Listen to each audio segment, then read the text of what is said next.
ही कथा ऐकल्यानंतर तुमचं जीवन खरंच बदलू शकतं.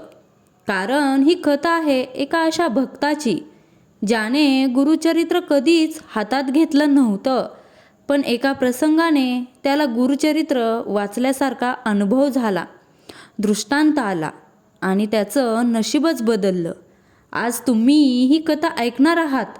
कदाचित हाच तो क्षण असेल जो तुम्हाला गुरुचरित्राकडे ओढून नेईल. कोकणातल्या एका छोट्याशा गावात राहायचा राघव.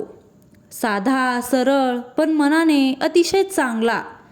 घरात सगळेजण गुरुचरित्र ग्रंथाचे पारायण करायचे, पण राघव मात्र कधीच बसत नसे. त्याला वाटायचे, माझ्याकडे वेळ नाही, समजेल की नाही, मला नाही जमत, आणि यामुळे तो नेहमीच टाळाटाळ करत असे. एक दिवस गावात मोठे उत्साह होते.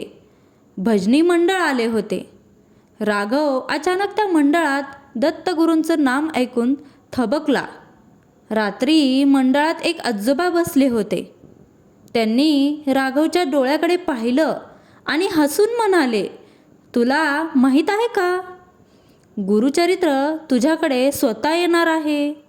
राघव हसून म्हणाला, मी वाचत नाही, मग कसं येणार. आजोबांनी काहीच उत्तर दिलं नाही, फक्त स्मित हास्य केलं. त्या रात्री राघवचं आयुष्य पूर्ण बदललं. राघव झोपला, पण मध्यरात्री त्याला एक तेजस्वी प्रकाश दिसू लागला. त्याला वाटलं स्वप्न असेल, पण नाही. त्या प्रकाशातून एक वृद्ध, तेजस्वी, सोनेरी तेजाने नटलेला दत्तगुरूंचा स्वरूप दिसलं.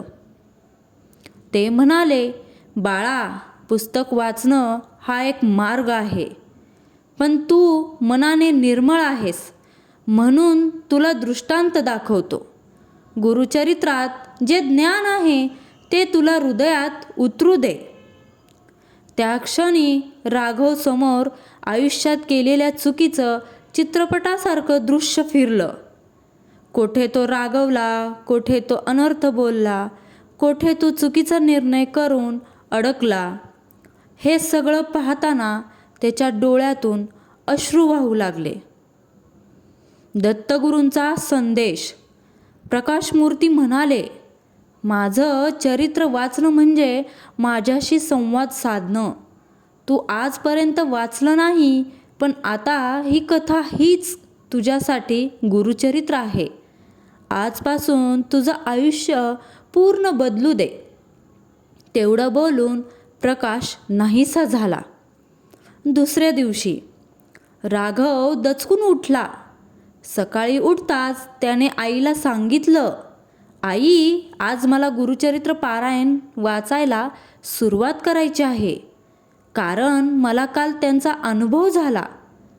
आईचे डोळे भरून आले. राघव पहिल्यांदाच दिवशी पाहिले अध्याय वाचू लागला आणि त्याला कळलं, ही कथा नेमकी माझ्यासाठीच होती. त्याचं मन शांत होत गेलं. घरातील अडचणी कमी झाल्या. त्याची नोकरी लागली आणि घरात शांती निर्माण झाली. गुरुचरित्र वाचण्यासाठी काही लोकांना वेळ लागतो, काहींना प्रेरणा लागते आणि काहींना थेट दृष्टांत मिळतो.